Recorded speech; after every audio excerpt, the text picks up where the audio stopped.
भगवत गीता में लिखा है, इंसान के बर्बाद होने के 6 कारण हैं: नींद, गुस्सा, डर, थकान, आलस्य और काम टालने की आदत। एक उपहार तब पवित्र होता है जब वह दिल से सही व्यक्ति को सही समय पर और सही जगह पर दिया जाता है और जब हम बदले में कुछ भी उम्मीद नहीं करते हैं। अहंकार करने पर इंसान की प्रतिष्ठा, वंश, वैभव तीनों ही समाप्त हो जाते हैं।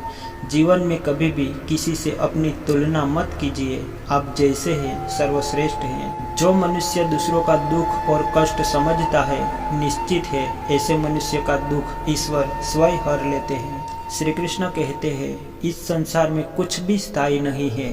संतुष्ट मन इस विश्व का सबसे बड़ा धन है। मनुष्य की मानवता उसी समय नष्ट हो जाती है जब उसे दूसरों के दुख पर हंसी आने लगती है। समय कभी नहीं रुकता। आज यदि बुरा चल रहा है तो कल अवश्य अच्छा आएगा। आप केवल निस्वार्थ भाव से कर्म कीजिए और वही आपके हाथ में है। श्री कृष्ण कहते हैं, मनुष्य का जीवन केवल उसके कर्मों पर चलता है। जैसे उसके कर्म हैं वैसा उसका जीवन होता है।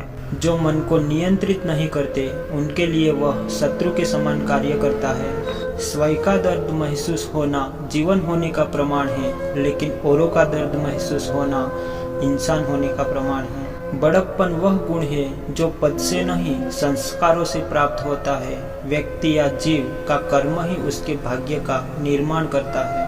सेहत के लिए योग और किसी की जरूरत पर सहयोग, दोनों से ही जीवन बदलता है। जो अपने मन को नियंत्रित नहीं करता वह स्वयं का धीरे धीरे शत्रु बनता जाता है। श्री कृष्ण कहते हैं, सिर्फ दिखावे के लिए अच्छा मत बनो। मैं आपको बाहर से ही नहीं बल्कि भीतर से भी जानता हूँ। जो इस लोक में अपने काम की सफलता की कामना रखते हैं वे देवताओं का पूजन करें। विश्वास रखिए, आप किसी के लिए कुछ अच्छा करोगे तो कहीं ना कहीं आपके लिए कुछ अच्छा जरूर हो रहा होगा। मन बहुत चंचल है जो इंसान के दिल में उथल पुथल कर देता है। जब वे अपने कार्य में आनंद खोज लेते हैं तब वे पुण्यता प्राप्त करते हैं। सृष्टि में एक प्रेम ही है जो लाख प्रयत्न करो खत्म करने का तो वो बढ़ता ही जाता है। जब आप दूसरों के लिए अच्छा चाहते हो तो वह अच्छी चीजें आपके जीवन में वापस आती है। यही प्रकृति का नियम है।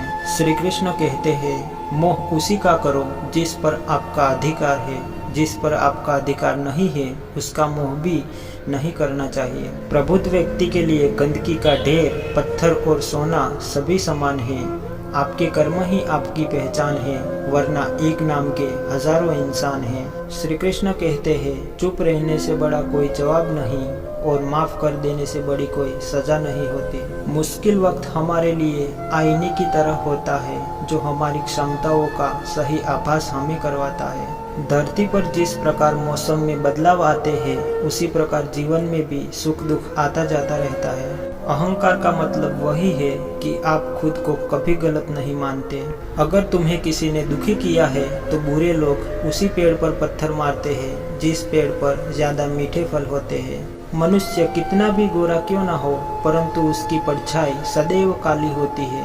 मैं श्रेष्ठ हूँ यह आत्मविश्वास है, लेकिन सिर्फ मैं ही श्रेष्ठ हूँ यह अहंकार है। जिस व्यक्ति को आपकी कदर नहीं उसके साथ खड़े रहने से अच्छा है आप अकेले रह लो।